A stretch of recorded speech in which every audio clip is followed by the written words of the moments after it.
Shalom, bulan Agustus ini kita memperingati kemerdekaan Indonesia yang ke-79. Tetapi ada banyak masalah yang sedang dialami oleh bangsa kita. Indonesia tampaknya tidak sedang baik-baik saja. Ada berbagai manuver politik yang terjadi. Lawan bisa menjadi kawan, sebaliknya kawan bisa menjadi lawan. Karena itu kita perlu berdoa dan membatalkan niat jahat hanya karena ambisi kekuasaan segelintir orang yang sangat merugikan keutuhan bangsa Indonesia.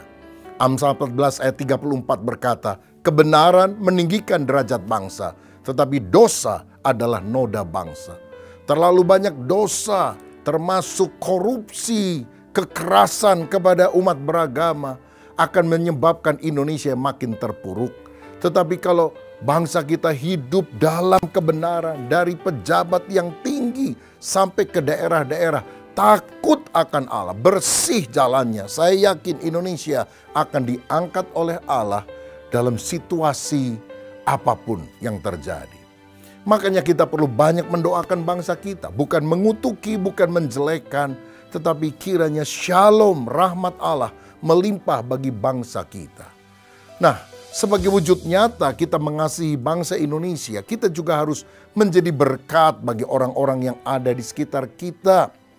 Orang yang sungguh beriman kepada Kristus akan punya belas kasihan kepada orang-orang yang menderita. Mereka yang sudah lanjut usia, yang sakit dan tidak punya biaya berobat.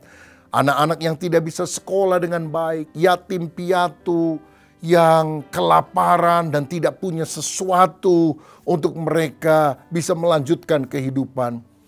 Orang-orang semacam itulah yang harus menjadi sasaran kasih dari kita orang yang percaya. Amsal 19 ayat 17 berkata, siapa menaruh belas kasihan kepada orang lemah, memiutangi Tuhan yang akan membalas perbuatannya itu. Saudara, kalau kita memberi pertolongan kepada orang yang lemah, Tuhan itu seakan-akan berhutang sama kita. Masa Tuhan hutang sama kita?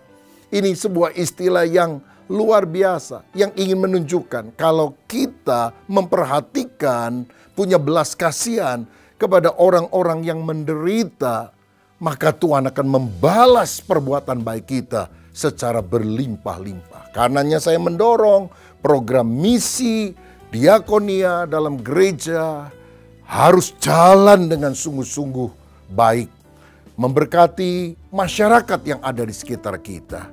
Jangan tunggu uang kita banyak, berapapun yang kita miliki, jadilah berkat bagi orang-orang di sekitar kita, sehingga gereja menjadi garam dan terang dunia. Puji Tuhan.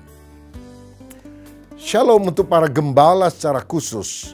Saya ingin menitipkan pesan Tuhan dalam 1 Yohanes 3 ayat 18. Anak-anakku, marilah kita mengasihi bukan dengan perkataan atau dengan lidah, tetapi dengan perbuatan dan dalam kebenaran.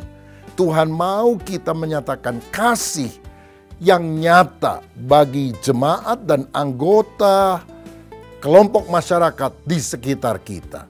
Galatia 6 ayat 10 berkata, karena itu selama masih ada kesempatan bagi kita, marilah kita berbuat baik kepada semua orang, tetapi terutama kepada kawan-kawan kita seiman. Makanya saya mendorong, ayo tingkatkan pelayanan diakonia, ayo tingkatkan pelayanan sosial masyarakat. Gereja harus melayani secara holistik, bukan hanya pelayanan rohani, menyampaikan firman misalnya. Yesus selain menyampaikan firman, berdoa, dia juga memberi makan orang-orang yang kelaparan. 5 roti, 2 ikan, mengenyangkan 5.000 orang. Masih ada sisa 12 bako. Dia menyembuhkan orang-orang yang sakit. Kehidupannya menjadi dampak yang positif bagi masyarakat yang ada di sekitar kita. Ayo gereja Tuhan bangkit, menyatakan kasih Kristus dalam perbuatan nyata kepada semua orang, dimulai kepada saudara-saudara kita seiman. Saya percaya ketika kita melakukannya, Tuhan akan berkata, baik sekali perbuatanmu.